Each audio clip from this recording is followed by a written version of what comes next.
Well, Cuphead and his pal Mugman, they like to roll the dice. By chance they came on a devil's game, and gosh, they paid the price.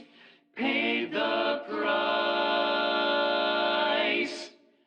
And now they're fighting for their lives on a mission fraught with dread. And if they proceed but don't succeed,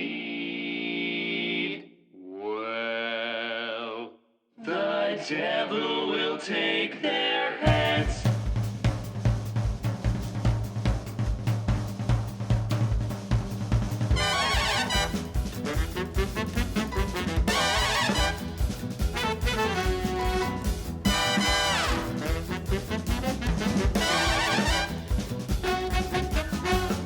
Hello, my fellow Retrotopians, and welcome to episode 121 of the Retrotopia podcast, where we'll be talking about Cuphead. But before we get into Cuphead and hear from some of you listeners, let's talk about where you can find us. If you go over to linktree/Retrotopia, that's linktr.ee/Retrotopia, you can find our social medias, our Discord, which is free to join, and our Patreon. There's lots of goodies coming to the Patreon, so please, if you are interested, it is a $2 a month is all it takes to get in on the Patreon goodness. You get Quick Play and you get New Game Plus. We got episodes coming soon for New Game Plus on Metroid Prime 4, Claire Obscure, I think that's how you say that one, the Expedition 33, the RPG that's taken the world by storm, and DK Bonanza, an episode coming from yours truly. And welcome to our newest patron, Mr. Joe Friga. Welcome. Thank you. And enjoy your shout out and enjoy the show. This show is for you. It's dedicated to Joe, our newest patron. And then merch. We got merch on the page too. I think you can get it either through TeePublic or through whatever. There's links, and we got a cool new Cool Borders mashup shirt, the shit borders. I'm going to get one. It looks pretty cool. Designed by Joe Fettuccini, not Joe Friga. We got another Joe. We should have more Joes. If your name is Joe, join our Discord. If your name isn't Joe, also join our Discord. But let's get to work. We have a lot of comments this week. For Cuphead, and for me. So let's get things started with our general comments and questions section, the culturally elegant 9-bit banter box.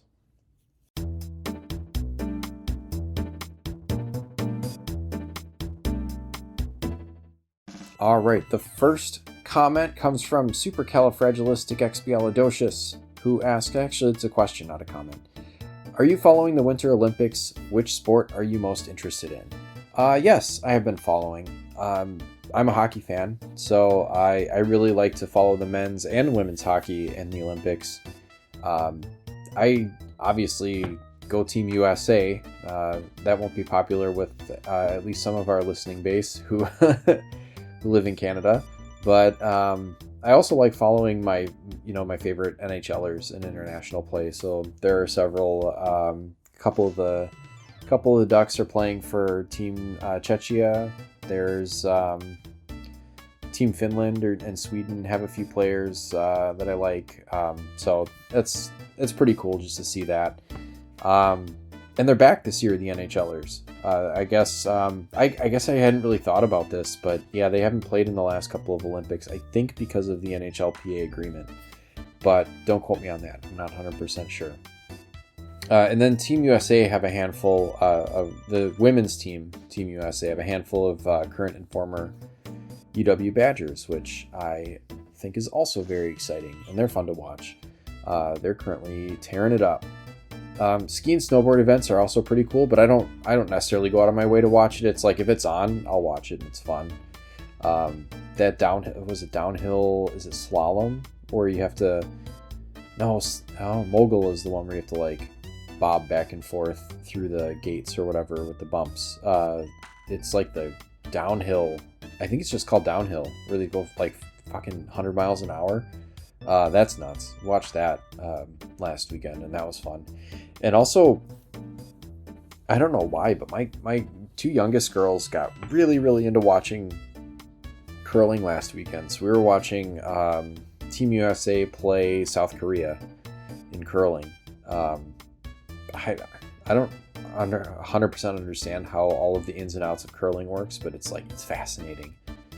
It's just physics, right? But it's crazy. It does take so much skill. Like, you'd think it's it's just letting that stone go and sweeping or whatever, but they can't step on any of the other stones.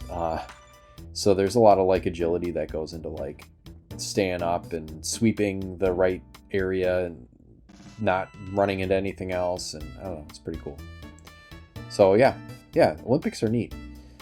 Brother Retro says, Saturday night Sam Master. I like that one. So in light of our new puppy, Little Samson, congratulations, by the way. Let's talk doggos. Yes, let's. What is your most and least favorite part of a new puppy? My favorite, of course, is the playful and loving energy, especially now getting a puppy with kids. It's been amazing to see him act like a toddler with a toddler. What do I hate? Oh boy, the sleepless nights of crate training, and this one has been stubborn, given he's a husky. I know he'll settle down soon, but this little dude is driving me bonkers. Yeah, most favorite, everything. I love puppies. They're goddamn cute. I'm gonna give a shout out to Puppy Breath. I don't know if you've noticed this, when you're, and it kind of goes away. When I got the Beagles, they didn't have their puppy breath for very long, but it's this very distinct little stink that comes out of their little mouths, and it's very, very cute. So I love Puppy Breath. Their little teeth are cute. I love playing with them and getting them to do little puppy barks, because they're they want to act like they're big dogs, but they're just little babies. Least favorite, I guess, house training. Though last with the Beagles, they were pretty good, and I found that if I kept up with just getting them outside a lot, which at the time I was still mostly working at home, so that made it a little bit easier, but getting them outside plenty, and then it wasn't too bad.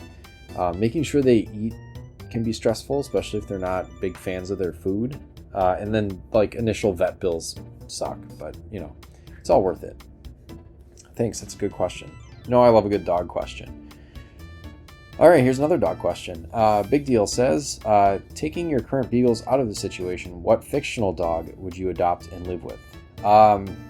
Snoopy, probably. I mean, I'd just trade up for a different Beagle, I guess.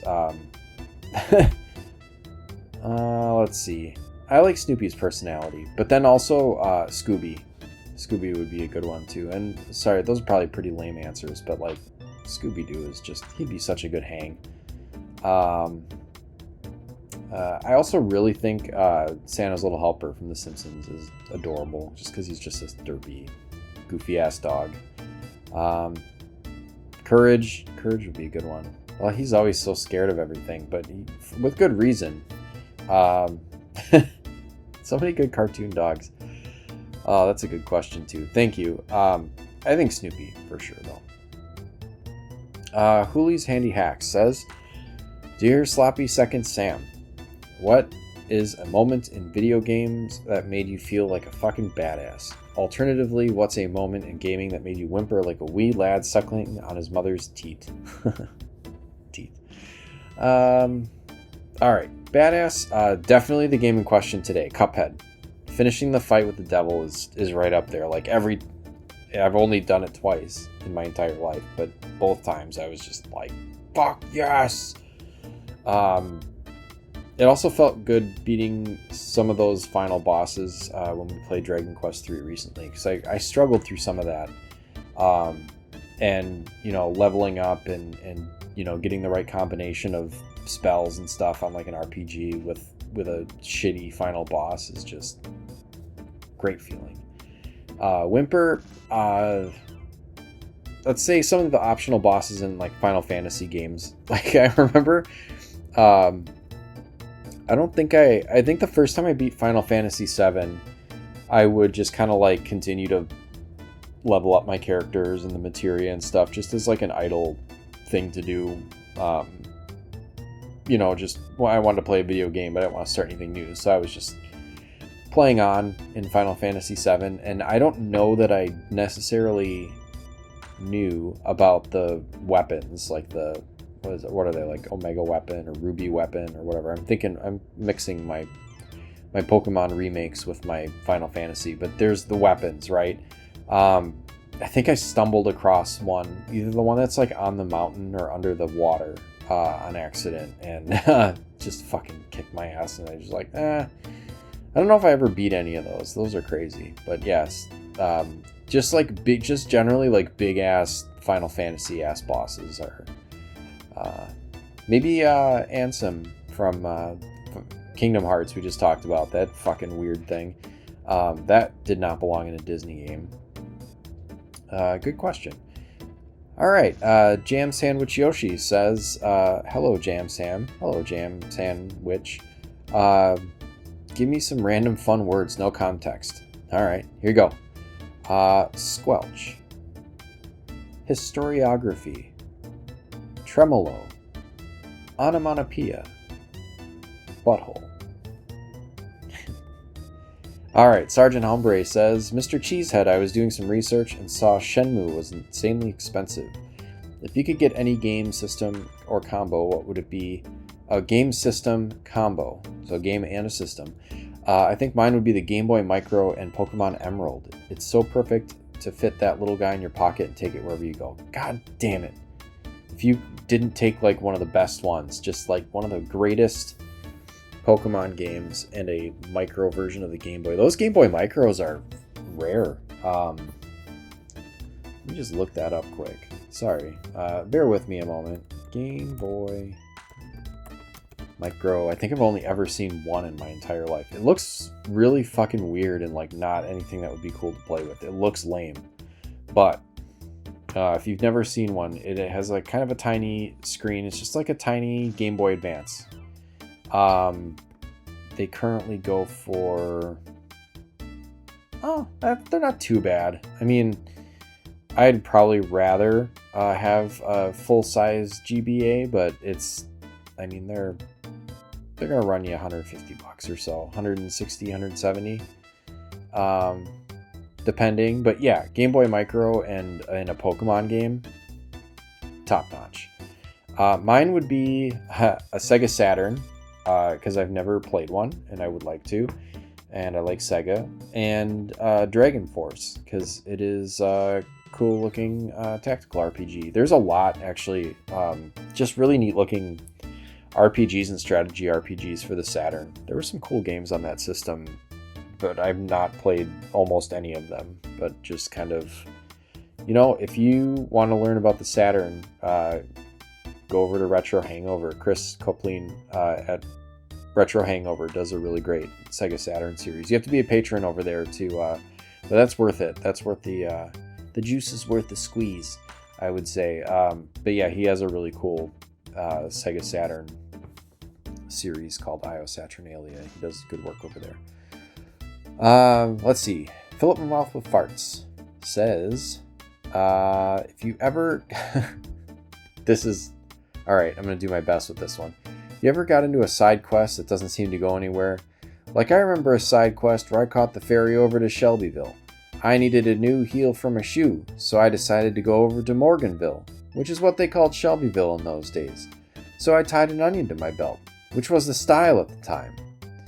Now, to take the ferry costs a nickel, and in those days nickels had pictures of bumblebees on them.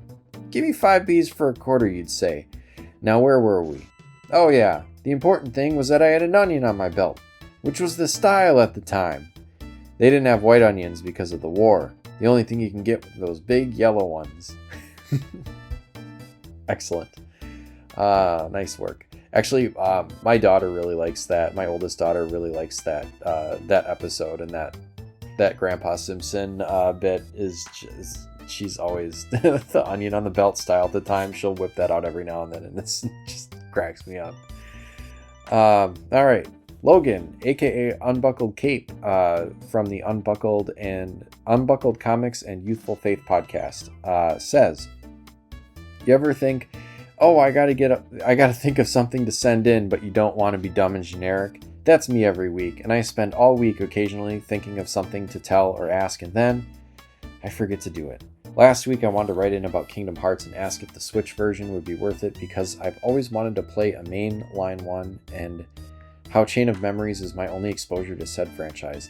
Didn't happen though, so this week I'm dropping in to say hello. Hello. Well, hello. Wow, you only played Chain of Memories. I wonder how confusing that was with story or whatever. That's the GBA one, I think, right? Well, I will still answer your question because I didn't get any Kingdom Hearts questions. I wasn't on the intro last week, and I'm assuming you've listened maybe to the Kingdom Hearts episode by now. I give a resounding yes to getting the remastered Kingdom Hearts 1 and 2 on Switch or Steam or whatever console you want to play on. It's definitely worth it. I think it improves a lot of the problems the original game has, and it's pretty dang good. I had to give it a few tries, but Kingdom Hearts, I think Kingdom Hearts is all right. All right. Thank you all for the questions and the 9-bit banter box. Let's move on to our game segment. Choose one, lose one.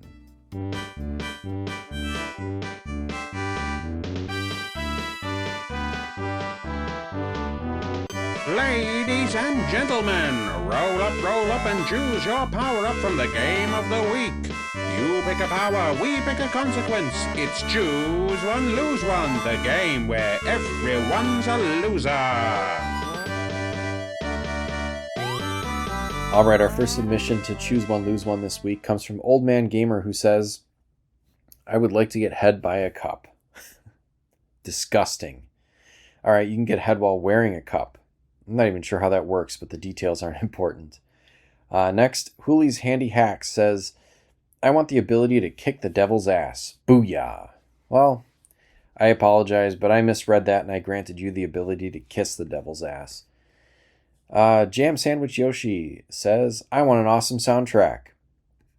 All right, you can have an awesome soundtrack, but unfortunately it's all ice cream truck music. Sergeant Ombre says, I want more of those classic cartoon style animations to come back. Me too. But you know what we're going to get is probably AI slop. Oroku Saki's Gardener, what's up? Says, I want the ability to parry and bounce off everything pink. I would go to a Victoria's Secret and bounce on bras forever. I find no flaw in this. But in the spirit of the game, you got to lose one, so not all the bras are pink, and the ones that aren't pink are projectiles that will hurt you. Philip Mouth with Fart says, I want cartoon logic to apply to the real world, like shooting projectiles from my fingers and generating milk just from my head. You can have the finger projectiles, but you, my friend, unfortunately failed to specify which head you wanted the milk to come out of, and now your special move gets you arrested, and you can no longer go to a park or within 100 yards of a school. All right. Logan says, I want a Cuphead. Well, we're fresh out, but you can have Head Cup is just as good. Supercalifragilisticexpialidocious says, I would like the ability to look like a 1930s cartoon. Oh, golly. Unfortunately, that comes with cultural insensitivity and misogyny. That is fun, though. It makes me think of the Futurama where they do like the segment and the what if machine or whatever they call that thing, where they're old-timey cartoons. That'd be kind of fun. We should do like a mashup of old-timey, the hosts of Retrotopia as old-timey cartoons. Food for thought. All right. Thanks everyone for playing Choose One, Lose One. Let's turn it over to Alan for this week's Gentleman's Interlude.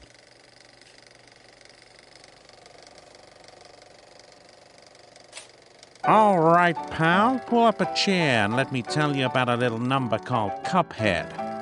This ain't your soft hand-holding Sunday stroll through the park. Nah, this game's a straight-up shakedown wrapped in rubber hose cartoons and big band swagger. Cuphead was cooked up by a couple of brothers, Chad and Jared Moldenhauer, real ambitious types, who started their joint studio MDHR up in Oakville, Ontario. Small Canadian outfit founded in 2013. but they had moxie. They wanted the whole thing to look like a 1930s Fleischer cartoon. Hand-drawn animation, watercolor backgrounds, live jazz recordings, the works. Real classy, see? The game finally hit the streets on September 29, 2017 for Windows and Xbox One. Later it muscled its way onto Mac OS in 2018, Nintendo Switch in April 2019, and even the PlayStation 4 by 2020. Like any good operation, it expanded territory once the heat cooled down. Now, here's the racket. You play as Cuphead, sometimes his pal Mugman, and you mugs make a bad deal with the devil. Yeah, that devil.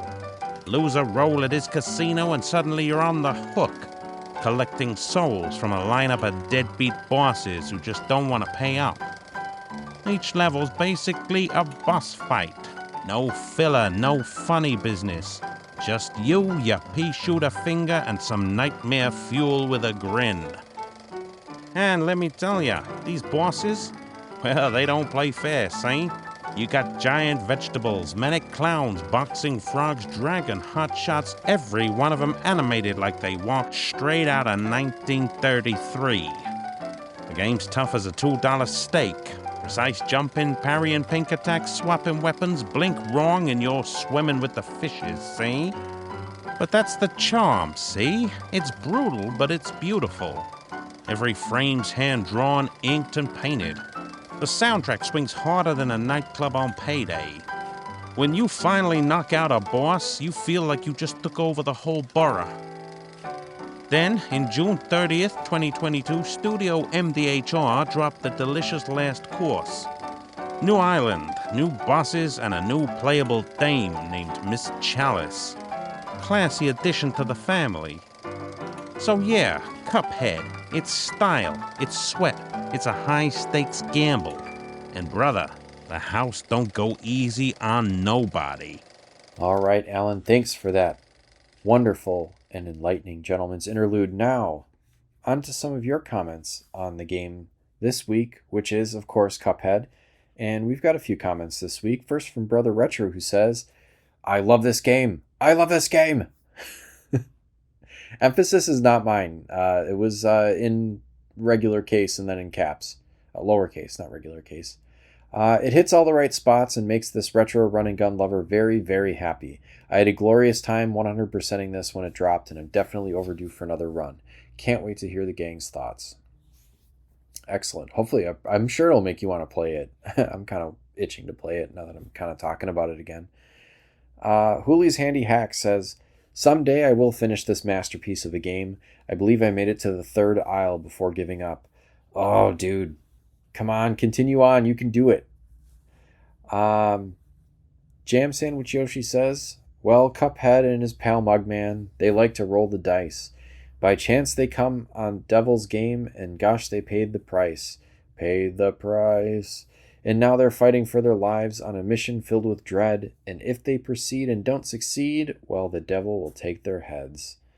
I got this from memory. Perfect. Yeah, that's my spoken word interpretation of the little song they sing on the title screen.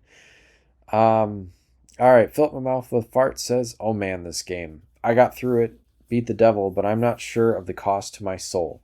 Great game, tight controls, and absolutely fair play. I'm looking forward to hearing your thoughts on it. Yeah, it really does. I'm sure, we talk a little bit about heart rates, and it would be really kind of interesting to, put on a heart rate monitor. If you have a smartwatch, check your heart rate while you're playing some of these levels. Man. And our last comment comes from Logan, who says, I don't prefer gunplay. FPS, action, rail, or run and gun. I'm typically not good at it. I don't choose smash fighters if their main way of combat is projectiles. Sword over hand-to-hand, over getting along, over gunplay. Are you saying that your preference is sword combat first, okay, then hand-to-hand, then before you would pick up a gun, you would just choose to get along with your opponent? If that's what you meant by that, that is perfect. All right, back to Logan's comment. This is the number one reason I never attempted a Metroid game until November last year, but damn it all if Cuphead hasn't intrigued me for years upon years. I've beaten Hollow Knight, hard game, right? And Metroid Dread, tough game, right? Can I take on Cuphead? Is it worth throwing away my Batman-ish no guns rule? Yes. I would say yes. I will just pause here to answer this question and say absolutely. If you don't want to pay full price for Cuphead is a digital game. There are physical copies out there, but I think they're mostly limited runs and collector's editions. Just put it on your wish list and see if it comes down in price. I think, or check price charting and see if it, what's the cheapest it gets, how often does it go on sale. If you're not sure of it, don't feel like you need to pay full price for it. But if you are really, really intrigued, $20 is all it takes, and you get Cuphead, and I believe you get the expansion too. It's worth it. It's worth checking out. I mentioned it in the show, a little bit of a spoiler. I don't typically go for these games either, but this is one of my favorite games of all time. So I would say definitely worth it if you want to give it a try, or if you're at least only a little bit intrigued, just give it a try. All right, so you know what? Let's hear what we had to say about Cuphead. Released in 2017, developed and published by Studio MDHR, platforms PC originally back in 2017, but now it's on just about everything. Let's get to it.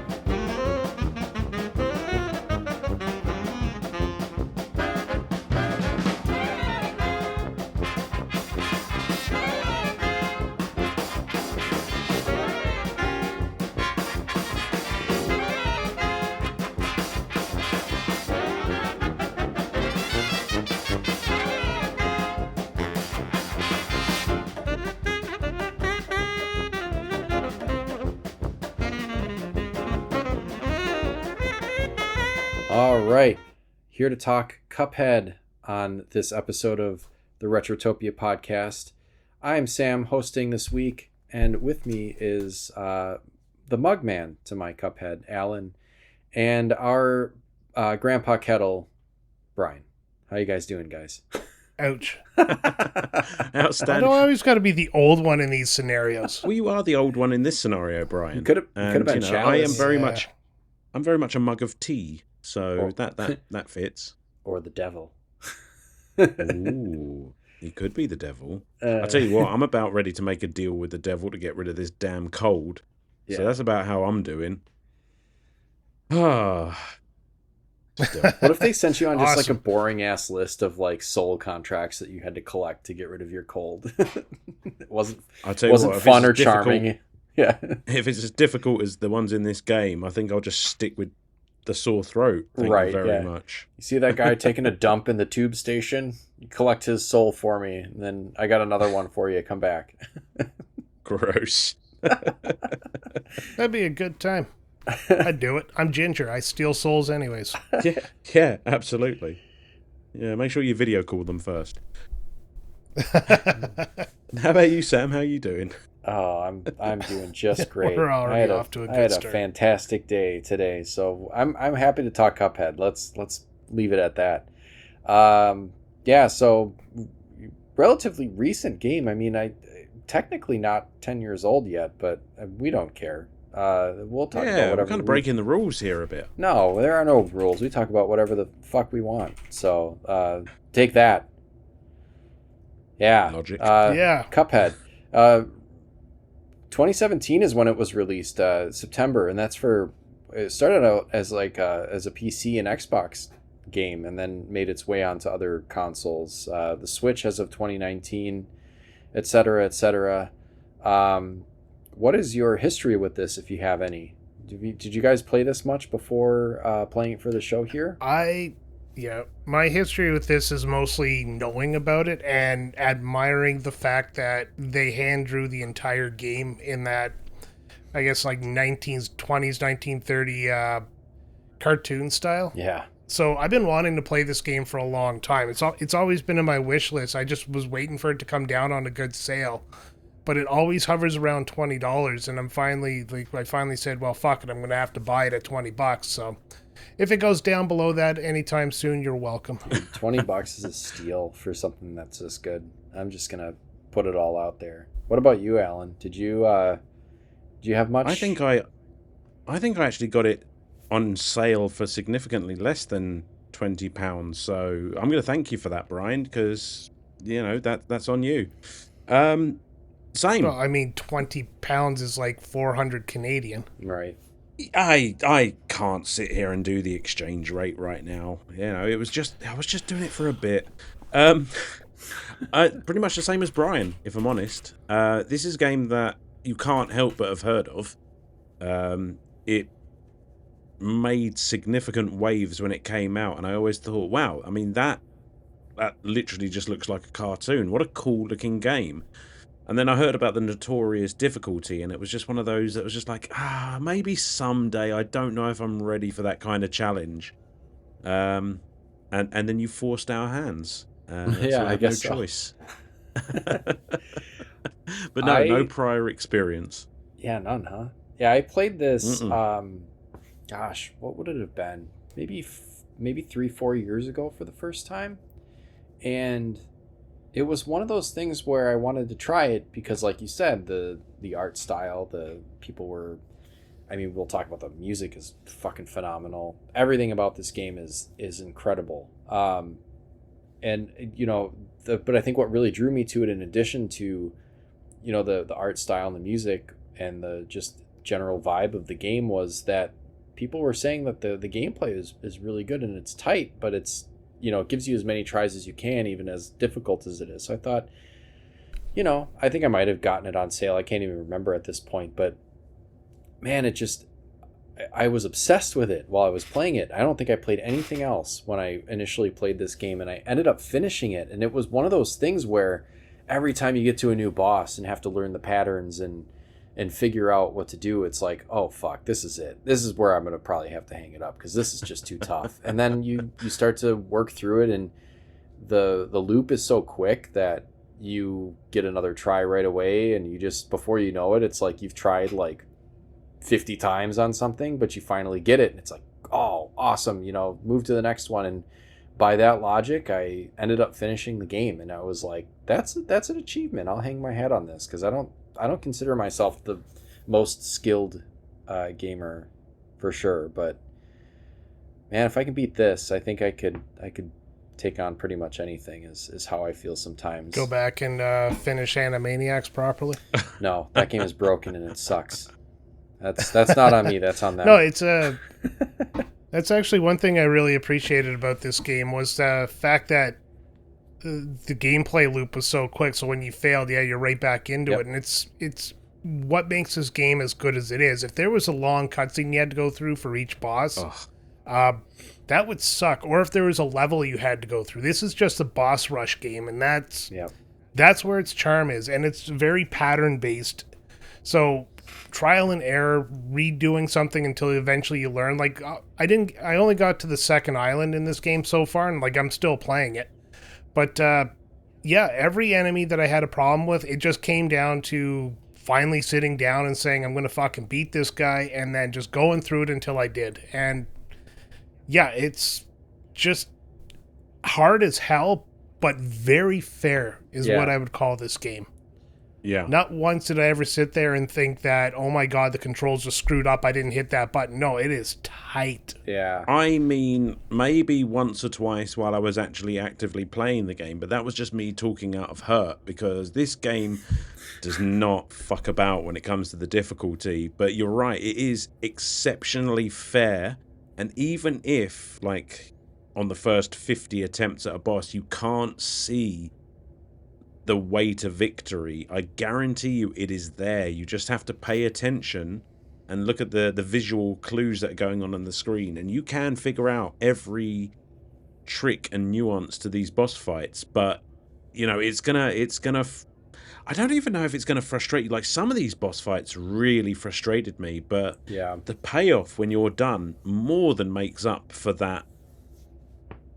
It's balanced. It's very balanced. No, sure. It's very true. Like, when you get that you scored a knockout Mm-hmm. The thing right after you relief. beat a boss there, it's just like Yep. your anus unclenches and you sit down and you just like I have this sense of satisfaction that is rare in video games. Like this one, you earn those victories. And Yeah. yeah, just something I saw online is I think I sent it to you guys. Is today video games tend to be more about instant gratification rather than earning that dopamine dump your brain gets. Right. I agree. Yeah. Well, in this case, like, yeah, this is as tough as an NES hard game or whatever, but it's got this quality of life to it that kind of, yeah, you have to kind of beat your head against the wall and learn these patterns to beat these bosses, but you don't have that sense of oh gosh, I don't know. It's like you're not rewarded for failing necessarily, but you're not overly punished for failing. So it's No. yeah, you just jump back into It's- it like we've said.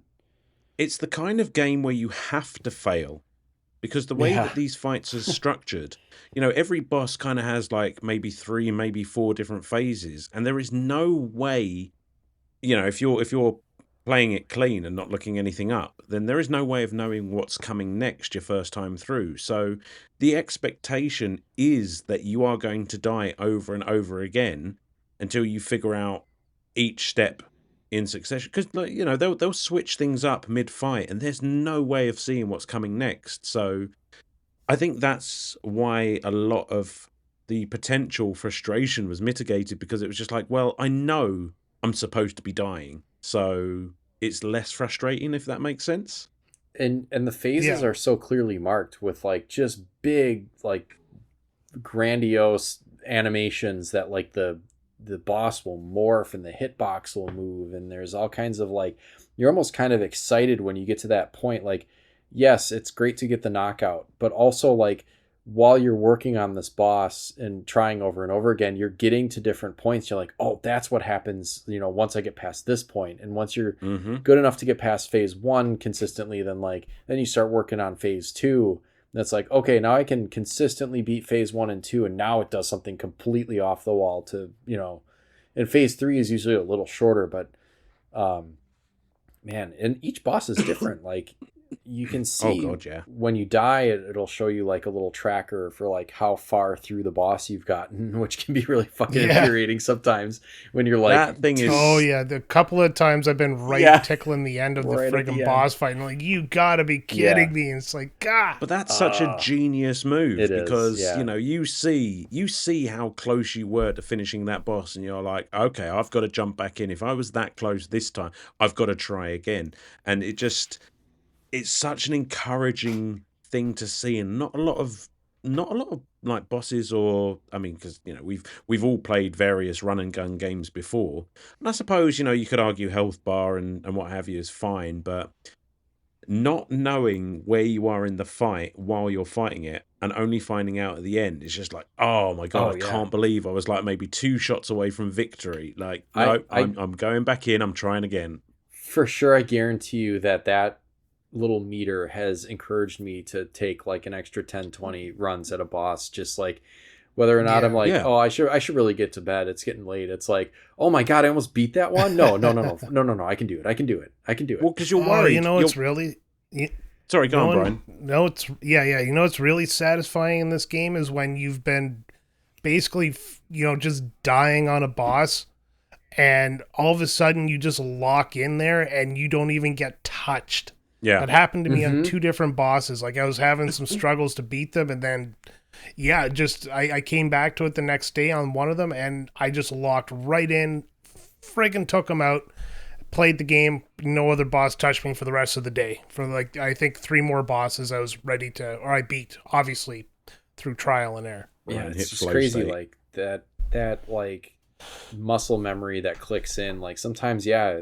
and it's never more apparent than in this game, I think, where like, oh man, I know I'm stuck on this one, I'm gonna go to bed and try it again the next day, and then it's like the next day it's like first try or 2, and then you're through it. It's like, man, my when my brain refreshed overnight, it must have like really locked in the patterns on this one or whatever. See, I agree, but at the same time, it's just like that one more try sort of mentality sort of had me like, well, if I don't, I know how close I am to beating this fucking thing. Right.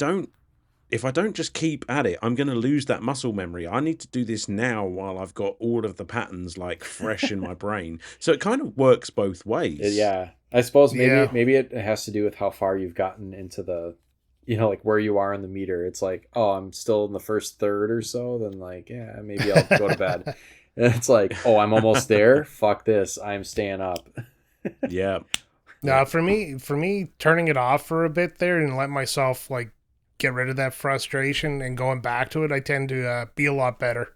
Oh, that's a Yeah. tried and true like retro gaming thing though, isn't it? It's just Yeah. we've all had that happen where we're getting our asses handed to us and then you just pick it up the next day and you're just Well, like, well, what was difficult about this again? Yeah, you're getting frustrated, so you're making the same mistakes. You're impatient and all that stuff. You just gotta walk away for a little bit there, and then as soon as you do, your body just calms down. Your reflexes are back. You forgot a little bit about what's going on, so you're able to come back at it fresh and kick ass. That's And that's what this game does perfectly. Yeah. I put this game up there with games like Celeste and Super Meat Boy that give you that instant respawn Oh, it's so and let you good. just go at it over and over again. Like, Just that ability to just hop straight back in. It's just even. Oh, sorry. Yeah, go ahead. no, carry on. I didn't know where I was going anyway. I was just gonna throw in the messenger with that too, because like, yeah, you get punished Yeah, by true. losing Yes. some of your crystals, but, yeah, I mean, you have ostensibly as many lives as you have crystals collected, and yeah, your little freaking demon guy is gonna, give you shit for dying or whatever, and yeah, the bosses do too. There's always like some kind of comment that they make that's like a pun. And it's like all just like the meticulous work and just creativity that went into this game, from like the visuals to the music to like all the, just even the dialogue is funny, like just not such as it is, there isn't that much dialogue, but what's there is very funny. So I guess maybe we should just talk about the story, I guess, a little bit. Not the story of how the game was made. There's other podcasts that do that stuff, I guess. So you guess. I guess, yeah. Actually, if you want a recommendation for that, there was they're called Nerd of Mouth now, but I listened to when they were Wizard and the Bruiser, they did an episode on like the making of Cuphead that was really interesting. So cool. I guess if you're interested in that, that's kind of cool. But as far as story, I guess like you have the old 30s like Fleischer cartoon, Walt Disney aesthetic, and I don't think there's any reason why he's a cup aside from that's the closest we could get to some like Mickey Mouse ass looking character without copyright infringement. But I mean, they're charming looking because that's what I don't want to say we're like culturally trained. I guess so, like culturally trained to think that Mickey Mouse is like an endearing character. So like anything that looks remotely like it is going to kind of draw our eye, and we're going to be drawn to it, I guess. So, I mean, he's a cup, and then his brother's a mug. So it's kind of got that Mario Luigi feel to it also. But they, I guess, got into some, were they at the carnival, and then they ended up gambling a little bit more than they could pay for. And so the devil makes them kind of sign a contract to collect souls for him. And I mean, that's kind of it. And that's what all the bosses are. So when you're beating a boss, you're collecting their soul contract, and that's what you get when you pass the level. And that's kind of it. In a sort of a nutshell, I way guess. to pay off their debt to the devil who owns the casino. Yeah. I was just Yep. thinking while you were talking there. I mean, Cuphead and Mugman, are they just kind of like modern day mascot like Yeah. characters? It's just like you don't really Kind of. see that anymore, but they're pretty iconic now. I mean, Yeah, and that's taking it back to the roots of the old days where series or cartoons lived and died off of their main characters like Bugs Bunny or Mickey Mouse, and then all Sure. the side characters. Yeah. yeah, So it's just, it's really refreshing to see them actually do that callback right to the old style of cartoons. Yeah. But yeah, I mean, I've no idea why they're mugs and cups and what have you, but they're so well designed. Yeah, they really are. Like aesthetically, they just really they pop, and it's just like, wow, I don't know what this is all about, but that character looks fun. Like, I want to play this game. Yeah, it feels like an old Mickey Mouse cartoon. It really does. And like, Well, that's what we didn't mention Chalice either. That's the female character that actually she's a bigger part of the DLC, but there are some I don't know if you call them like bonus stages or whatever, where you have to rescue Chalice or something in the mausoleum because she's dead or something. I don't know. It's really weird, but like it's kind of morbid that she's dead, and then you have to parry off of these ghosts. But that's another character, I guess. No, it's a well-designed cast, that's for sure. I like the overlay they have on the screen when you're playing, like that film grainy look there, where it really does look like it belongs out of the old black and white Radiation King TV. Yeah, it does. Yeah, a little touch that they just didn't need it, but really sells that 20 or 30s like visual flair. All the audio has really a crackle too. Like you get the whole thing, like the amount of details or the amount they paid attention to the details of this game is impressive. It is. And do you know what? I would really love to have been in the planning room when they were coming up with the ideas for this game, because, you know, the main characters, I bet you. It lives and dies on its bosses as well, and every single one of them is just so unique and so fucking weird. Like, there is some weird shit in this game, and I'm just like, how the fuck did you come up, not only just the bosses themselves, but all of their different phases and what have you? And it's crazy. I mean, the first boss, I mean, for you can choose kind of which one you want to do, but I guess the first one that I guess is considered probably the easiest is that vegetable patch where you're fighting the root pack. The root pack. Yeah. Like the carrot that comes out, like the onion cries, which is hilarious, and that's what can hurt you. The carrot comes out, and for some reason it's like a psychic carrot, like has like mind powers to shoot carrots at you. Like, what? Why not? It's just all the drugs. Man. All the drugs. Yeah, it is kind of trippy when you think about it. Like, what? Oh, man, the like you said, the planning sessions must have been a fucking blast to just like, hey, like, come up with we need like 5 bosses for this stage, and just to have all of them be so unique and just goofy. Like there's those frogs. There's that. I was going to say goo. the frogs. I was literally yeah, and they're boxers for some reason. Like, oh man, like I guess we'll say like the game itself is you're on an island, so you're in Inkwell Island, which is fun because it's like an inkwell, like drawing or whatever. So you're on Inkwell Island 1 is I guess what would be considered the quote unquote easier bosses. And then there's Inkwell 2, but then Inkwell 2 is divided up into 2 sections where one's like a carnival, and then you go through a tunnel, and then the second section of Inkwell Island 2 is like a city.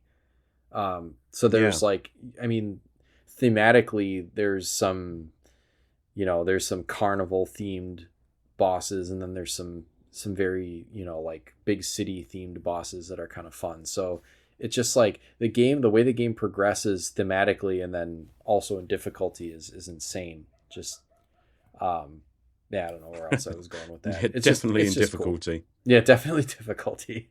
There are some bosses here that just will have you tearing your hair out. Did you guys have a favorite, either difficulty wise or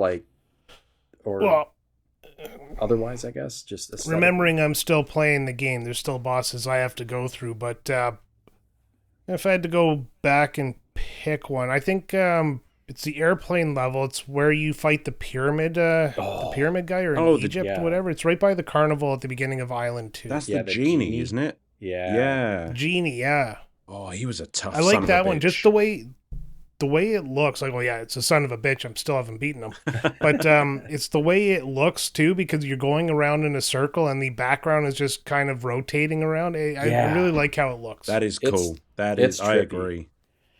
Definitely.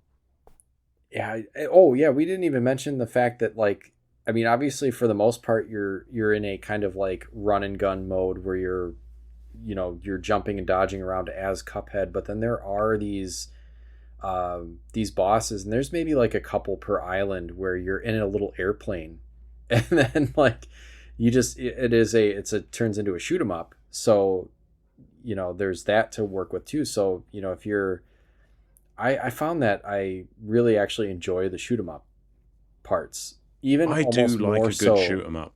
Yeah, like I find out like the first time playing through it, like I'd come upon another plane level, I'd be like, oh sweet. I Yeah. fucking love the plane. Although I have to admit that Yeah, it's not too bad. that was my like first big difficulty spike with the Zeppelin, The Zeppelin one, Hildeberg. yeah. Yeah, Hildeberg, and just yeah. like, because up until that point I was just like, okay, like I can see that this is tricky, but I'm generally having a good time. And then I got to that thing, I was like, that's the first point where I was just like, oh, okay, I see what all the fuss is about here. She definitely fed me my lunch like multiple times, and that is where I started to learn, okay, I need to look for patterns, I need to lock in, because this is fucking ridiculous.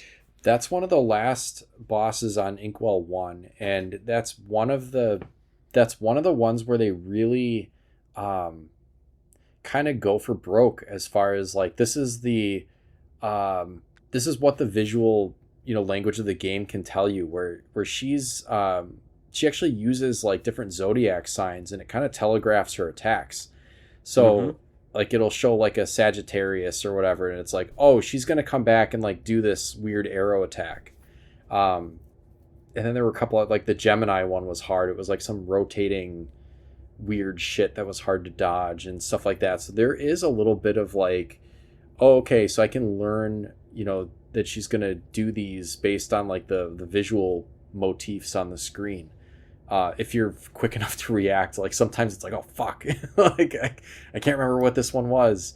And then also another thing that boss does is in the third stage, it just goes like absolutely ape shit, where like she turns into that giant moon, and then there's like so much fucking bullshit going on the screen. It's like, holy shit. I mean, there's like vertical stuff that you have to dodge, and then she's like, if you're not paying attention to that, you might be getting hit by like an array of like little projectiles that are being fired around the screen. It's like when it comes to that stuff, there's like less places on the screen that you can be and more places on the screen that you can't be, if that makes any sense. Like so much stuff out there that can hurt you, and it's just like a dance of like maintaining your position where you can actually not be hit, and then also trying to like get off as many shots as possible. Just fucking nuts. It's just a case of like holding down where that the fire homing button gun comes in. Oh, that homing gun was my best friend. Oh yeah, I love that one. Yep.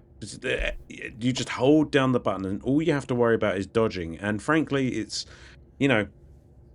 okay, it's weaker than the gun that you start off with. No, I say gun, the finger that you start off with, because that's how it's magic basically that they've been given to fight things. But I just found, listen, if I don't have to concentrate on actually shooting something, I can concentrate on what I think is the main gameplay loop of this game, which is dodge, fucking dodge. Right. And let everything else just take care of itself. And parry, yeah, the pink whatevers. Literally every boss has a different pink thing that you can jump and basically double jump to parry, and that will build up your special meter, which always comes in handy. Yeah, and the first time I played through this game, I really had trouble getting that timing down for the parry mechanic. When you're flying, you can parry pretty easily because you're already in the air, like you're just kind of floating your character around. It does take a little bit of practice to like jump and do this parry, because you get a little bit of a boost by doing a successful parry, but the parry motion itself does not give you any extra height or anything. It's just like a very, very slight animation of like the straw on top of Cuphead's head turning into like a hand to slap. If you do the parry off the pink things, you do get a little bit of extra height, because there's one of those levels where you had to get the coins, and you had to parry off of one of the bouncing balls. Yes. in order to get high enough to get the first coin, and it took me forever to get that friggin' That coin was so because hard. I kept missing the bounce. Yes. Oh yeah, I remember that. Well, one. I'm saying like, yeah, you get extra if you successfully parry off of a pink object, you get a little extra height. But if you like the parry hit motion in anything. itself doesn't do anything. Like it doesn't. Oh, It's not okay. a No. true double jump like some. I don't know. I can't. I'm hard pressed to think of an example where it's an actual double jump in a different game. But it makes me think of Alan. You know, like Sonic 3 or Sonic and Knuckles, where they introduced that like if you hit the jump button again, Sonic does that little like The shield. flash attack. I guess it's kind of like that. Yeah. There is a very slight delay to it because it is an animation, but again, that's not a Right. fault. That's by design. Like, you have to time this thing perfectly. Like you have to do everything else in this game is time it perfectly. So I haven't got a problem with that. But it's Yeah. it is definitely something that you want to keep an eye on because, again, that special meter that you can build up. Like, did you guys have a favorite special that you could use? Because when you build that thing up, you I get... rarely used them. I kept forgetting about Oh them. yeah. Oh, I needed them. I needed them to get through many. I mean, often that was the Hail Mary that just ended the fight when I Exactly. needed it most. You have to be strategic too, because both with the parrying, because sometimes you'd see something pink and it's like, man, do I try to go out of my way to try to parry that thing, or is it not worth it? Like, there's a risk reward thing that happens like in a split second in your brain. Like, I could go for that, but I've been burned in the past. Like, sometimes you do have to kind of like put your neck out there to get a parry, or Am I going down a blind alley by following that thing? right, or even to use your special, because there is the special which is like a mega, just like one mega beam, like, or not even a mega beam, but like a big shot. And then there's the mega beam that like he just turns on his side and just like pours out just like a beam across most of the screen. But the thing is there's still so much flying around the screen that once you come out of that animation, like as soon as you come out of it, you're fair game. And so you're not able to control yourself while you're kind of unleashing your attack. But if something is kind of like in your way as you come out of the animation, you have time to react, you're still hit. So you have to time it properly, because even if you use your power, you can still kind of fuck yourself over. I've had that happen. It's also true of any of like the side scrolling levels, Yes. where if you do use that, you are locked into that animation, but the platforms that you're on are still moving. Exactly. You could find yourself like Yep. completing that attack animation and just being literally on nothing. Well, there's And that. That's There's always a that. pain in the ass. That boss that's like like there's that dragon boss where you're kind of platforming on clouds or whatever. That's exactly what I was thinking of when I said it. Yeah. You really can't use many of your specials, because the platform, you still have to like move and get to the next platform, because it's kind of auto scrolling and of trouble I had with that dragon. It's Yeah. but that was my go-to, was that beam. Like, once I got that, I was just like, sure. I mean, there was the other one that you talked about. I don't really get what it did, but there was an the beam invincibility one, right.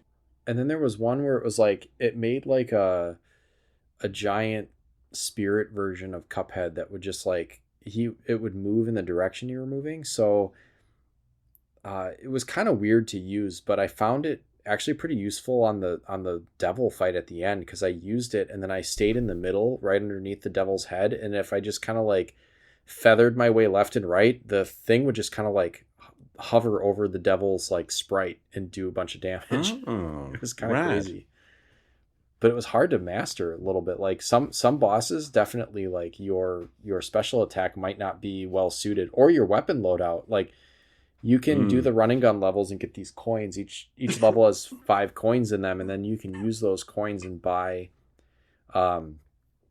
secondary weapons that you can equip, or different abilities. Like the dash. Did you guys use that dash that like made you kind of invisible? Oh, the for a second? invincibility dash? Yeah. Yeah, I did. That's No, probably the only I reason why I didn't. beat this Yeah, game. that was a lifesaver. That's actually the one that I bought and got that miracle run where I was struggling and then didn't get hit. It was because of that invincible dash. Yes. Going through enemies and save my life. And then I got over reliant on it though, and then I started actually putting myself into bad spots.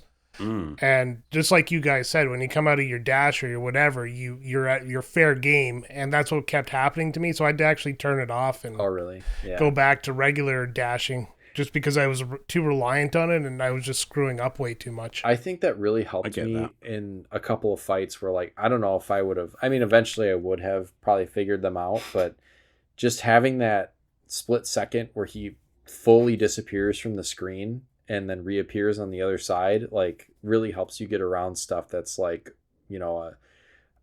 basically a wall coming at you, Yeah. for lack of a better term. They're like the devil does that fucking stupid attack where it covers the bottom of the screen with that like snake. Yeah.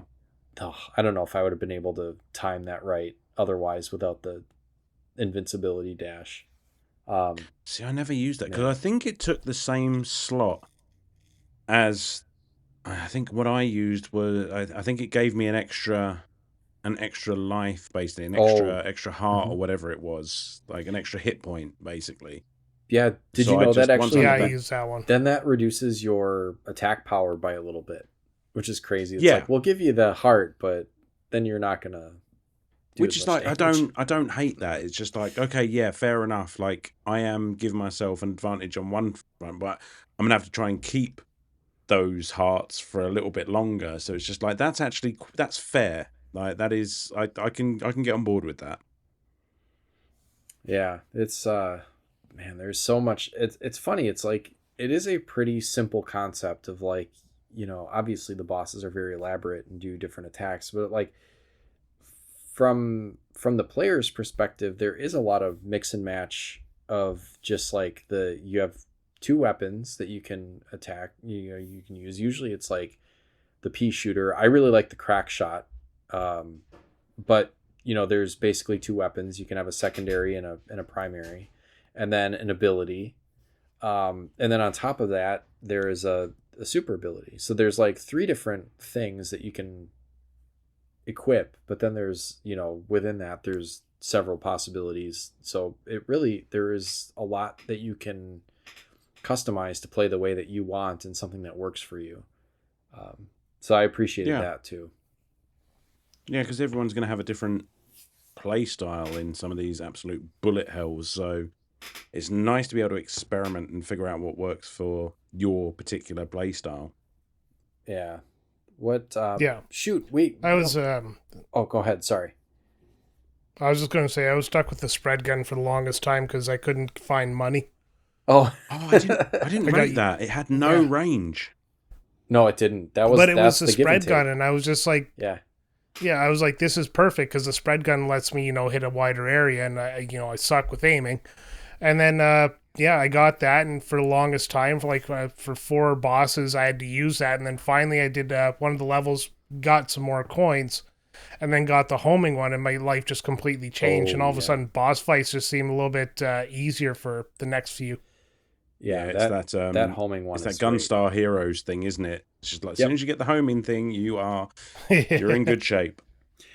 The funny thing about the spread gun is like, oh, you are not getting the Contra spread gun. That spread gun is overpowered. You are getting, I guess it is kind of a true shotgun style because I guess like if you can hit at close range, but then of course the kind of trade-off is that you have to be close to the boss or whatever you're shooting at, and so you have less time to react. But I guess like if you can crowd in and get as many of those spread shots on the hitbox of the boss as you can, like you are doing a fair amount of damage. Yeah. So I mean that's kind of the trade-off, I guess. Yeah, but I like the spread gun too. Yeah. I found that I was if I was like kind of hitting a wall or I was not having success with a certain, I would change my loadout sometimes.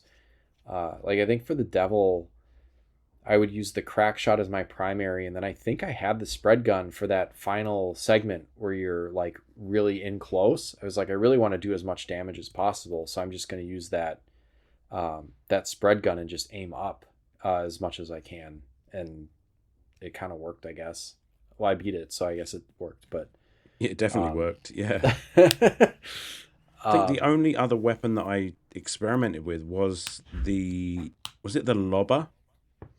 Oh because yeah, that yeah, came in that came in very handy for like getting things, especially on something like the dragon, which like if you hit the projectiles he's throwing out, it's gonna spit extra projectiles in every direction. I was just like, well, I don't want that, but if I can get right. a shot over them, then that's a good time. That sort of helps with that a little bit. But otherwise, it was literally just the homing gun all the time, because I could just hold it down and then just worry about everything Yep, else, and it would often like shoot things that I didn't realize were coming at me. And exactly. I needed all the help I could get. So There was one more. I mean, there might be more, but the only other weapon that I can think of is the one that shoots only backwards.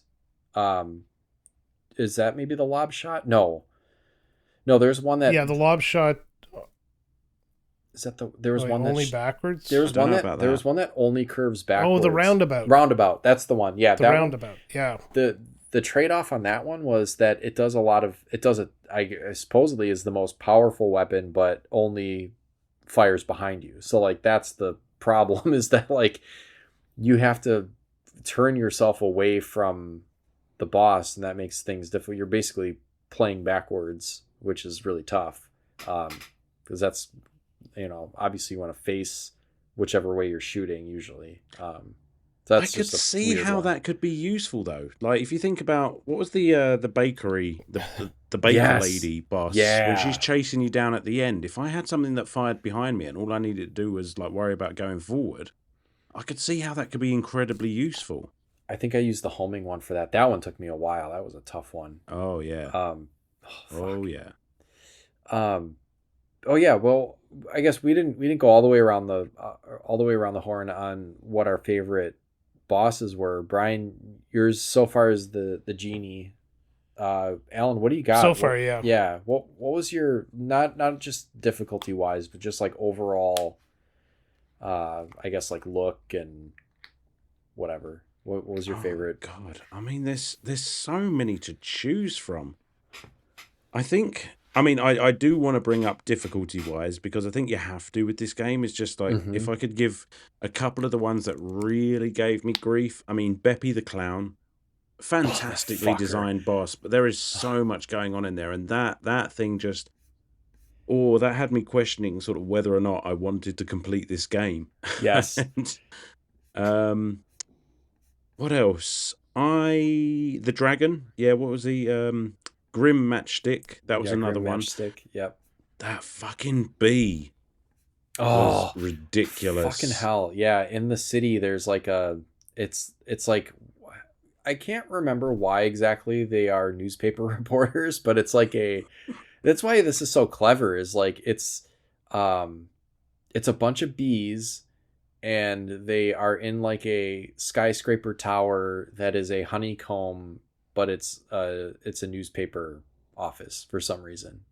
Yeah, Yeah, but the bees are coming home and they're looking completely dejected I know. because they're like tired and shit. I they've love had a long those. day at the Yeah. office. Yeah, those bees that are just like Yeah, it's schlepping home. hilarious. Yeah, those are great. My Man. absolute kryptonite, the worst time that I had with this game was 1000% Dr. Carl's robot. Oh, that is a notoriously that is like I've seen boss rankings of Cuphead bosses, and Dr. Cal's robot is always an S tier difficulty. That is such a That fucking hard. thing was a cunt. Yes. Honestly, it gets to the point, especially in that third phase, where it just turns into an absolute. When I say bullet hell, I mean the helliest of bullet hells. And there are the Yes. fucking walls that are coming in from the top of the screen to like block your path. It's just like you've got maybe a half an inch to get under, dodge Yep. bullets, get back up, and then do it all over. Oh, it's just like, what the fuck is that about? Yes. Like, And my God. and the thing that really threw me off on that third phase is that as it's like it's giving that sense of motion, just like we talked about with the genie where it's like rotating, but in order to give that sense of motion, part of what they do is they throw like blurry shit in the foreground, like you're passing by stuff, and that really obscured my ability to like determine where the fucking projectiles were as I'm like trying It to can hide navigate stuff. through these walls. I found that with there was a particular boss in the mini bosses of King Dice. Oh fuck. The horse. The poker chips. Oh, the poker chips. Oh, Okay. that too, yeah, because you couldn't tell which one was going to fly up. But yeah, the poker Yes. chips, I could never really tell when that lower one was going to slide across because it was partially covered. Yes, that too. Oh god, that foreground shit. Like it adds to like and it's not a flaw. It's there by design to make it a little bit difficult for you to see, and you have to react a little quicker, but like man, it just is such a genius, like there's layers to it that are incredible. Yeah. Yeah. God, fucking. I think design-wise, Jesus though, Christ. I mean, I don't know how popular a pick it is, but I really like Phantom Express. Oh, that train. Like from a Yes. visual design point of view, I think that's really cool because each stage of that fight is so wildly different from the previous one. Oh, I just love the first part where he's throwing the hands, throwing the eyeballs at you. Yeah, and what's really interesting there is that they weaponize your beloved pink things. So, those things can fall down and hit because you're on one of those, like, I don't know what they're called, like the hand train things. You know, the things you see in the old-timey films where they're pumping at each side. And if they hit the levers as they come down, they'll move you sort of closer or further away from the boss, which can really fuck you up. And Yeah, I just thought, well, that's a clever wrinkle to have to keep an eye on. Yeah, and to move it back, you have to parry on the switch. That's right. And I just found it a really interesting and like well-structured fight, as well as just looking really fucking cool. Yeah, jeez. So many good ones. Gosh, now I'm trying to like think about what I like. Definitely the robot is just like, if you could beat that robot, you can for sure beat the game. Like that's nothing gave me more trouble than that on the way to the end game. One of the ones that I really liked was that bird. I can't remember what the bird's name was, but it's another flying level, but like you excuse me. Hold on, you end up I've got it here. I think you end up like killing it and it's in a coffin. Like Wally Warbles. Yeah. Yes. Oh no, he's on the like the stretcher. Yes, he's on the stretcher. That was it. Yeah. He comes back and he's all pissed off on the stretcher and you have to like drop bombs. There's they don't have the same customization for the plane, but the plane had like the pea shooter, and then you could flip to kind of a lob shot where it would just arc down, but those little bombs did a lot more damage, and that was really helpful for like when the enemy was like not in your direct path to where you can get in front of it. It was helpful to drop those bombs down. So that was where that was really useful. And then also when we were talking about the kind of bullet hell with that robot, it also has the ability, instead of the dash in the plane, you have the ability to like make it micro, like make a little tiny plane. That was awesome because first of all, it was adorable. But then second, the hitbox was like so minuscule that like you could really weave through a lot of shit and just kind of like weather a barrage of fucking bullshit that was headed your way. Wish I'd got the hang of that mechanic. But it was just one thing to think of too many, and I hardly ever used it because it's just like I'm thinking about where I'm shooting, I'm thinking about dodging this, I'm thinking about parrying these things, I'm thinking about using my special and building that up, and it's just like the ability to shrink was just like nope. My brain was like nope. I'm leaving that there because I can't handle all of this right now. Well, part of what made it a little bit challenging was like sometimes I'd lose the plane in the mix, where it was like I've made myself so tiny that I've lost myself, but at least I'm not getting hit by anything. I just don't know where I fucking am. Yeah, that bird was great. Oh man, when you suggested pulling the switch out of the dock there and just playing on the small screen, my game got upped a lot. That was some good advice right there. And remap the shooting button to like one of the triggers and just hold it down. Yeah, you're the one who got me through a few of the fights. That's true. I beat this game handheld both times. Yeah, and I did switch back and forth between the TV, but sometimes like if you're playing on like a big flat screen TV, there's just too much for your eyes to track. And so if you're playing on like a Switch or Steam Deck or whatever handheld, like it just does so much to condense the amount of space that your eyes need to cover. I don't know.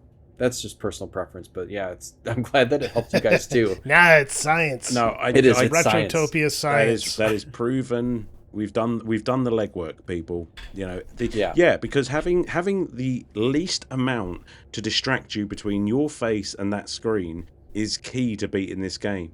Like, I can't imagine sitting back on my sofa playing this on the big TV with all of that bullshit going around distracting me in the meantime. It's just like, no. I started this game on a 75-inch TV there, and my head was swiveling back and forth trying to keep up with everything. Moving to that tiny screen was a godsend to the my ability to play the game. You could just block out And the even world. like, Yep. yeah, now I won't even play it on the TV anymore. I just grab the Switch and I just start playing it down on the couch or something like that. Yeah.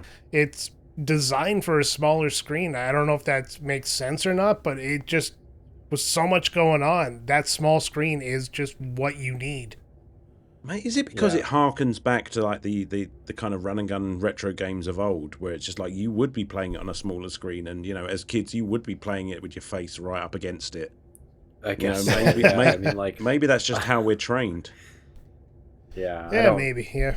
Just like a big blown up, I don't know what size screens are, like a 60-inch plasma screen TV. Like, you don't want to deal with a bullet hell on that because it's just a massive bullet hell. Like, Yeah. it's, oh man. Oh, the other one I wanted to. Massive bullet hells. The other one. What was the other? Okay, I think I just. Continue. What are you gonna go with, Sam? I want to talk about the music. Oh yeah, the music. But I wanted to shout out one more boss that I actually really liked was the pirate that looked like Bluto in that ship. It's called Shootin' and Lootin', I think was the name of the level. I just thought that Captain was- Briny Beard. Yeah, Captain Yeah. Briny Beard. That was a fun one because like the ship would chew up a bullet and spit one out, and then like you'd have to worry I was about stuff never going on ready in the for that bullet. background. And, yeah, that's. And when what was it like, the ink that started covering up the screen or something? It's just like, it doesn't hurt you, but it does like what Mario Kart does when you get hit with a blue. Yeah. It just like darkens the screen. It's kind of Yep. fun, stressful. stressful. Yeah, very stressful. But All right, again, there's not a bad boss design in this entire game. You know, they're all no two phases in any of the bosses are the same. Like they went all out and they just came up with something unique and different every single time. Yeah. Yeah, I guess the highlight of this game is the fact that they don't do repetition. I mean, they could have phoned it in and just like made a red dragon with the green dragon or some crap like Yeah. that, but really it looks like they put the time and the effort in. And looking at some of the bosses, it feels like they just sent everybody to go walk around town and pick random things and make them into a boss. Yeah, it's Yeah. like Agreed. it's almost like what they do with Pokemon, except good. Like this Pokemon Take is that, Pokemon! this Pokemon is a set of keys. It's like no, this is actually like If you didn't say it, I would have. yeah. But this is like okay, here's a newspaper office and for some reason like I don't mean to keep going back to that one, but it's just like who would have thought of like that, but also somehow the what's the Superman newspaper, like the Spider-Man newspaper, like the Daily Herald, but like bees. Like, Yeah. it's so goofy. Why not? I like how you missed on both of them. Whatever. I don't know. I'm not as I'm not a Daily Planet and Daily Bugle. yeah. I mixed the two Daily together. Herald. The Daily Herald. Unbuckle Cape is rolling in his couch. I would say His like couch. there was a student newspaper at UW, but that was the Badger Herald, and I fucked that up too. So I don't know. All right, we do need to talk about the music because we should probably talk about that before we wrap up because holy fuck, like Yeah. Oh, a great soundtrack, great jazzy soundtrack going on. Every fight is a treat for your ears. yeah, Yeah. and the cool thing like not only is it just like an absolute banger of a jazz album, like just even if you don't like the game. If you don't like games at all, but you're a fan of like just jazz music or even like, I don't even, what would you call it? Swing? I don't even know if it's swing music. It's just, it's good. It's just objectively good music. And like the the cool part that I was listening to the soundtrack, and I noted that like not one of the tracks was shorter than, I don't know, like 2.5, 3 minutes, but one boss fight end to end is shorter than that amount of time. So you're never Yeah, getting any you can repeat. knock him out in 2 minutes. Yeah. Yeah. So you're Yeah. not getting any repeat. No, Pretty genius. Yeah, you either kill the boss in 2 minutes or you're dead Or you're in 2 dead, minutes. yeah. Either way, Yeah. you never. Yeah, but it's you never nev- get to the end of the track. It's never annoying. It's just the Right. music fits what you're No. doing so well, and it has this marvelous quality of just keeping the energy up, and it's fun, it's addictive, and it's just like you said, it's just a pleasure. It's just like, yeah, I'm getting stressed out, but I'm doing it stylishly. Yeah. And you know Yeah, you're and it really adds to the aesthetic of the old timey cartoons. exactly. Perfect. Yep. And like you said, Sam, with like the crackle and that Mhm. that old like vinyl kind of sound to it, sublime. It's perfect. Yeah. It's like you get when you're fighting a boss, you get that kind of feeling like when you're watching an old Tom and Jerry cartoon and they're chasing each other and there's that kind of music in the background. Like that's the feeling I get when I'm playing the game, which is nailed it. Like I don't Yeah. even know how do you go to a composer and say, like I want to feel this way when I play this, or like this is some of the artwork, like make something that kind of matches this, and then it's just like so I imagine. fucking good. Yeah, they probably watched a lot of old time cartoons, That sounds like fun. Looney Tunes, and all that stuff way back in the day. There, back when the racism was still in. Right? Are you watching cartoons again? It's research, I swear. But that's Well, just that's it. I mean, like we all remember those cartoons from back in the day, and it's just like we all remember how they sounded and how they made it, and how like the music was as much a character as anything else. And it's just Yes. like, yeah, just let's do that again, because it's not really done anymore. Right. Yeah, Your soundtrack is And good the when fact- they release it on vinyl. Like you can get Cuphead's soundtrack Yeah, well, on they've- vinyl. they got a lot of video game soundtracks on vinyl. It's like a new thing that's coming back. Is everything on vinyl? Like if you go to, Yeah. I think it's that's true. I Am 8-Bit, you can buy vinyl records. That's Wow. true. I think you get Stardew Valley too, but like this was one of the first ones where I was like, I noticed it, and I was like, yeah, that makes a lot of sense. This is a high quality jazz record if you're really thinking about it. Like it's just This is one that I could see like having in the collection, 100%. yeah. Maybe I will. Cuphead.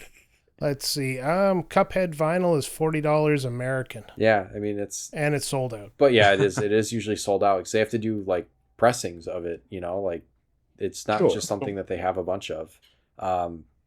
Yeah. Ooh, 4XLP deluxe vinyl soundtrack, $100. Well, that's the thing is there's also the DLC. So, I haven't played much of the DLC yet, but I do want to go back to it after playing through the base game again. But it's more, and they do introduce like another character you can play as Chalice, and I think there's maybe some more weapons and mechanics, but it's like more of just this goodness where they've come up with all kinds of additional wacky designs and characters and music and everything. It's just like they've just continued it on, and it looks phenomenal. Like I said, I've only played like, I don't even know if I beat any of the bosses, because by that point, like it's like when you cross the finish line and you're tired, it's like I just beat the devil. Like give me a second here. Do you want another lap? I fully Give me- intend get- I fully intend to play it. I have got my eye on that DLC, but yeah, it's the same thing. It's just like I beat the base game. I was just like, I need some time. I need to rest. I need to get my thumbs back for a start. But I have to wonder whether they came up with whole new bosses, or whether this was just some of the shit that they cut out that just in this massive planning session. Like how many wacky ideas did they have that didn't make the game? And how many of those like made it into the DLC? Right, like, hey, you remember that one of the first ones I saw was like this weird like mountain giant with like these little gnomes and stuff. It's like, hey, remember that weird fairy tale giant that we came up with? Like let's finish that one and turn that into a thing. Like, but to my knowledge and from what I've heard of the DLC, like they didn't miss a beat. Like none of it is phoned in. It is just like wall to wall, just such a good game. God. Mm-hmm. Oh, Yeah. I'm gonna light up a smoke. Like you guys have anything else to say on this? I mean, maybe we should. No. Beyond maybe we bitching should about the King revisit. Dice fight, but Oh fuck yeah! No, we didn't get into that. But how did you feel about that one? That is a tough. It is very much like the board game level of Gunstar Heroes, where you can very easily like get fucked and go all the way back to the beginning. But at least they only once you've kind of spent a space on that roulette wheel, you can't activate it again. So no, there is that. And I think I didn't love it. If there's one slight on the game, it's the same complaint that I had with Gunstar Heroes. It just kind of ground everything to a halt, and it's just like you get to King Dice and you've got barely any health left, because the idea of this game is just to get to that last stage with as much hit points as you can. Mm-hmm. And it's just like if you ended up getting killed on King Dice, and you will, because you have to do that awful parrying over the cards bullshit, which is fun in theory, but is very difficult. What Having to what go makes back that and challenging is that the pink cards are spaced out differently each time he flips his cards sometimes across. you have to dash and Mhm. 100%. And it's just like having to go back and fight all of these bosses that I already know I can beat just to get another crack at King Dice. It's just like, I like that you've done something different. It just didn't quite land for me. It is a steep hill to climb. It is. Yeah. I can't give Gunstar Hero shit for that and not give Right. Cuphead shit for it, if that makes sense. Do you know, it wouldn't be fair. The only thing I would say is a little bit better on King Dice versus that board game level on Gunstar Heroes is that if you I don't know, it is kind of a skill thing, but and I was kind of sometimes good at it, sometimes not. You can time it so that you get favorable dice, because it's only 1, 2, or 3 spaces you can. I had to. That's the only way I got through it, is just planning that shit out. But there were some sometimes bosses just like, I don't want to fight. I don't want to fight that. There's no way I can get through that monkey with the symbols. There's no way I'm not losing half of my health on that thing. Oh, actually, I did have to fight that. So I think the time that I ended up actually beating King Dice this time around, I fucked up and I went all the way through, and then I went all the way back to the start and had to fight a couple more bosses on my way back up.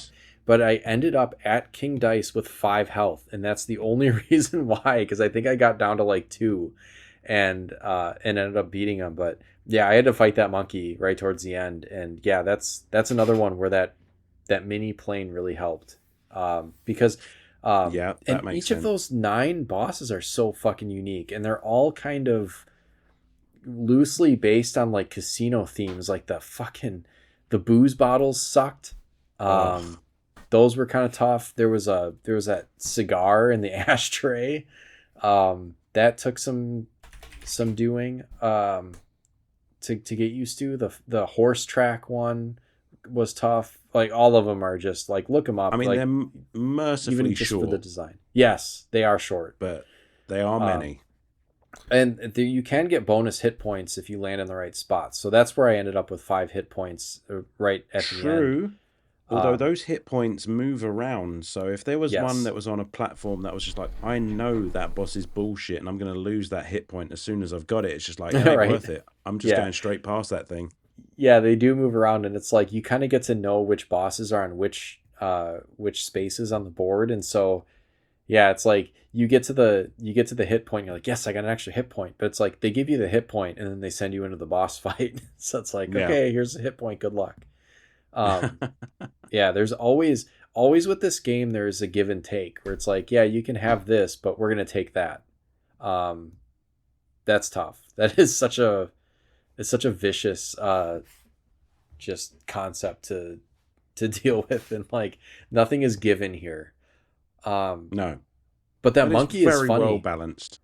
Yeah, it is well balanced.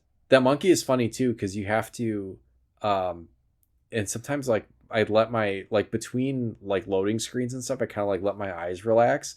And if I kind of fucked it up, like I wouldn't see the cards before they flip. It's like a game of Old Maid that you have to play by pairing on these cards and matching them, and that's the only time that you can attack the monkey is if you've made a match. Which took me so long to figure out. It's such I'm embarrassed how long it took me to figure that out.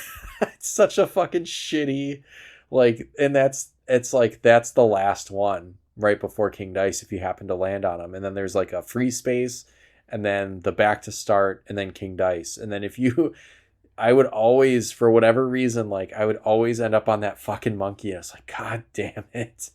Here we go again with this bullshit. Yeah, I mean, and then there's then the devil,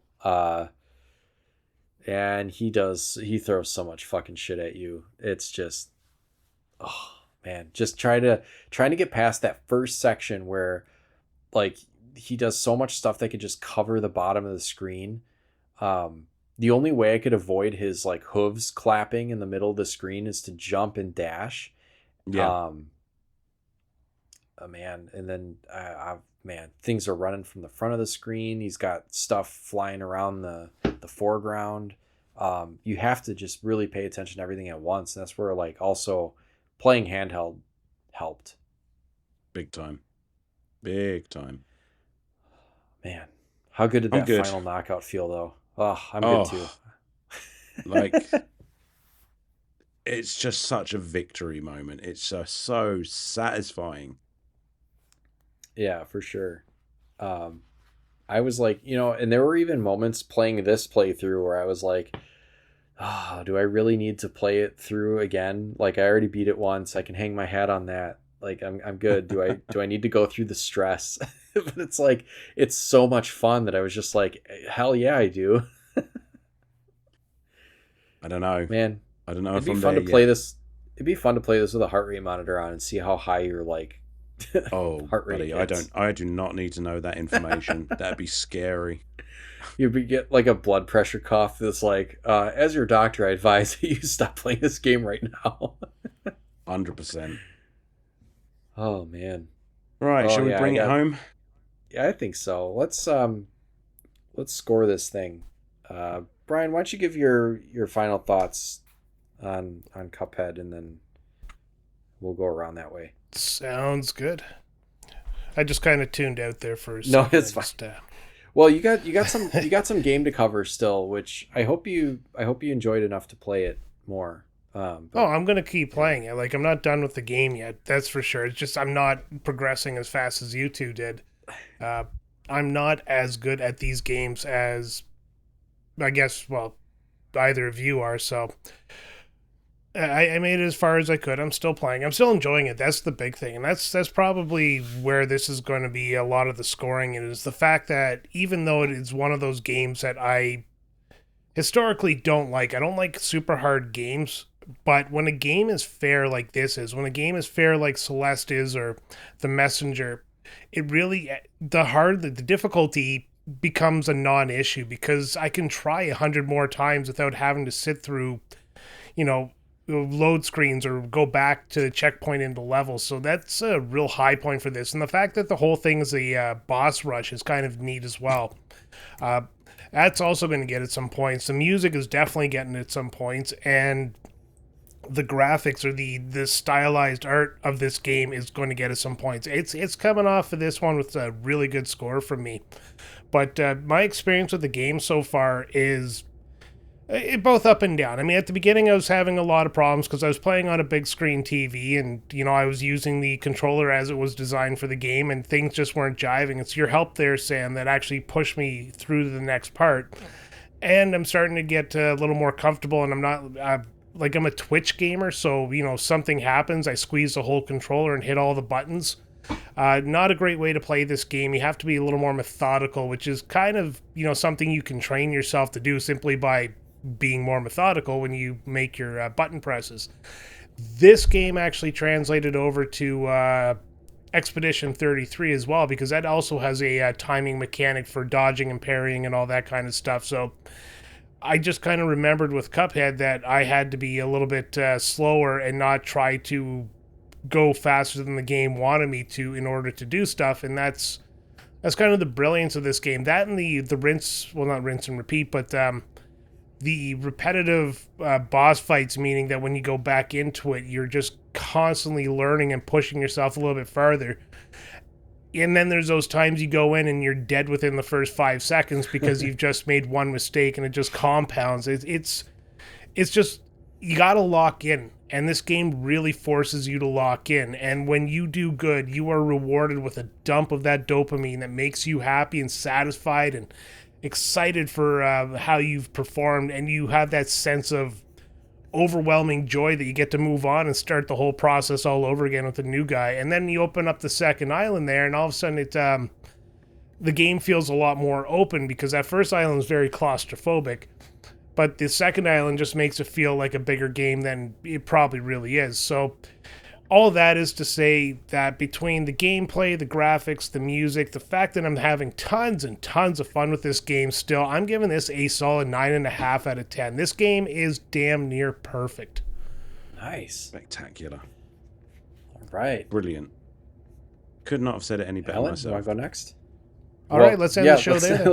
Let's see if you can. Well, with the last remaining vestiges of my voice, I agree with almost, well, no, not even almost. I agree with everything that Brian said. I mean, this game, its first impression is clearly its art style and its presentation, which admittedly does lull you into a bit of a false sense of security, because once you get past the cute and cartoony aesthetic, what you've got in here is a punishingly difficult game. But as we've said, never an unfair one.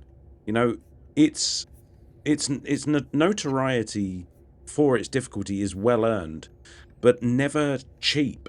You know, it may seem impossible, these bosses may seem insurmountable, but there is always a pattern, there is always a trick. If you just pay attention, lock in, as Brian said, and just figure it out. I mean, it's almost a puzzle game as much as it is a run and gun. Just trying to work out all the different tells, all the different... I mean, we didn't mention, but there's, I feel, a fair amount of random number generation in this game as well, because you never know...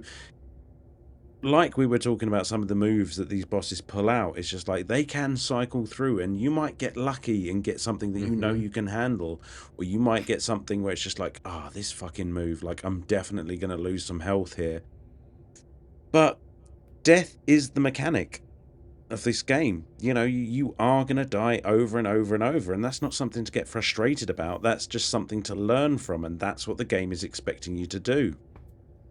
And in that sense, you know, it is perfectly designed. The controls are snare drum tight. You know, you are... Any and all deaths and misfortune is all down to you, the player.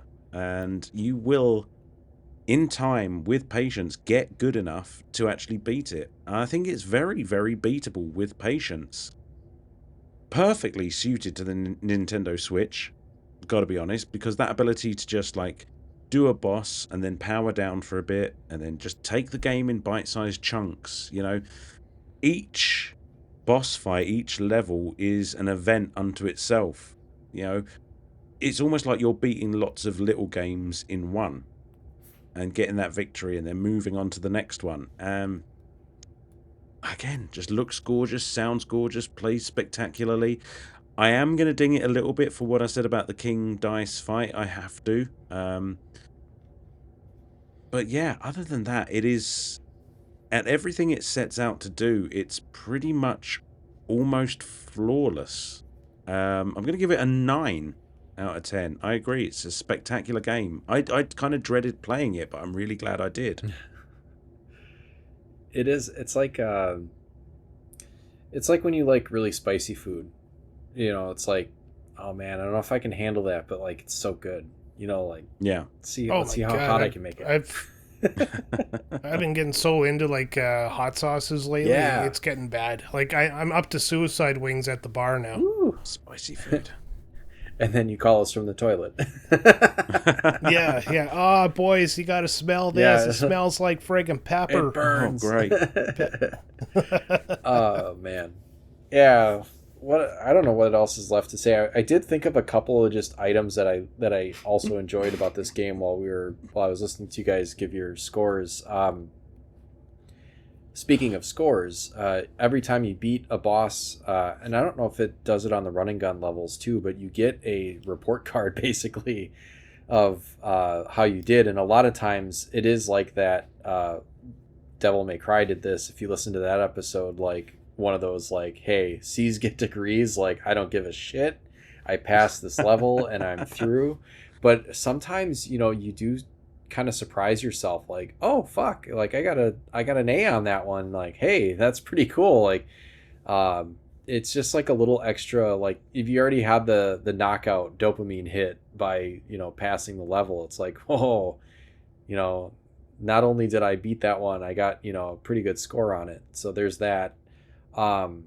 There's also a fountain in Inkwell Isle 2 where you can go and find out how many times you've died. Oh yeah. Oh yeah. I think I died well over 500 times.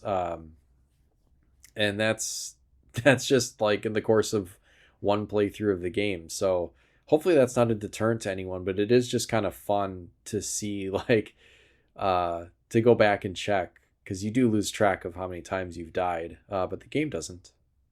They're watching. Yeah, I don't know what else there is to say. There is something to be said for obviously the art, the music, just the general graphical presentation of this game is so phenomenal. The gameplay is tight, like we've said. I don't need to add much to that. But this type of game, or a game of this difficulty where you're having to make these split-second reactions, is not something that I really prefer. Parrying is tough for me in other games. That sort of thing. Like, this is not the type of game that I would really gravitate towards, and that should tell you how good of a game this is, that this is absolutely one of my favorite games of all time. When I really do prefer, even, platformers aside, I do prefer a more methodical, like I like my turn-based RPGs. I like my strategy games. I like stuff that I can be, I can think about, I can think about my next move ahead of time. Like this one, you have to kind of just react. And there is a little strategy involved as far as like weapons loadout, or whether you want to take that split second decision and go parry that pink thing that's floating around, that sort of thing. But man, like for a game like this, and with the notoriety of difficulty and the style of game that it is, to like grip me this much, it's got to be like one of the most perfect games of all time. Like I can't emphasize enough like how much this is not really usually my style of game. So for it to be among my favorites is saying something. So I won't say anything more. I'm going to give this game a 10. This is a 10 out of 10.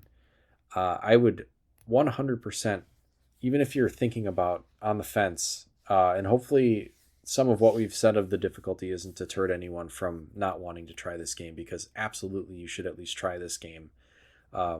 Price point is relatively low. I would say like $20 is more bang for your buck than you're going to get for most games on the market that are $20. And I think there's physical copies, but for the most part, I think they're collector's editions and stuff. So it's mostly a digital game. It is such a good game. It really is one of the most perfect games I've ever played, just front to back, top to bottom. There's replay value. I mean, we didn't really mention that, but like there is once you beat the game, there is an even higher difficulty level, which just means that the projectiles they shoot at you come much faster. I think I played the vegetable patch one at the higher difficulty and beat that, and just was like, you get a little gold flag on the map when you beat it, and it's just like, oh no, this is a slippery slope. That's going to be a no from me, Sam. I'm going to chase that dragon now. I'm going to be like down the Cuphead rabbit hole trying to get every gold flag. But yeah, no, I probably won't. But man, I was like tempted for a second to just run the table back and just go for it again. But 10 out of I 10. had Or you gotta any, do like the people on YouTube there, S rank every fight without being hit. Oh, Jesus Christ. Yeah, there are people that can do that. It's just insane. And I don't know if these videos are still up, but there are some really interesting speed runs of this game where players found ways to exploit kind of the behind the scenes graphic things that are happening, where like people found where while the you can continue firing while the boss is doing its like animation between phases, and like they would find where the hitbox was and just pound away at the hitbox and like basically skip phases of the boss. And there are like very fast speedruns of this game based on just like exploits that people found in the original game, and I don't know if they've been patched out, but they're really fun to watch. So that's another whole nother wrinkle to this that's kind of fascinating. I got nothing else though. I mean, I guess I could probably continue to go on about this game forever, but I suppose we should wrap it up. Yeah. Anything else, you guys? I think it's time. Yeah. Spectacular No, game. no, it's. I just look forward to. It's actually turned into like the casual game, and I just feel like picking up something to play for half an hour. This is now the game. Hell yeah. So, I look forward to actually beating the next boss in about 6 to 8 months, and finishing the game in a couple of years. You're gonna have to keep us It's posted. the anti-speed like, run. We'll just have a new section where it's just like, what boss did Brian beat this week? Right. None. None. Yeah, I mean, Welcome to episode 1000. Brian beat the first boss of the game. Hey. well, if you enjoyed this and you like to hear us talk about games, we do it a lot. We got the Patreon. We've plugged that, I'm sure, by now at the top of the show. So go find us there. The Discord's free. Join us there. We'll give that another plug. We'd like to get more members in there. It's a real fun time. Anything else before we go? No, if you want a fancy Retrotopia t-shirt, check out retrotopia.dashery.com, where Joe, of all people, has provided us with our newest design, which is based off of the Cool Borders logo. I can't wait to get mine. I'm going to get a tie-dye one. It's so rad. And all of this can be found for the low, low price of your immortal soul.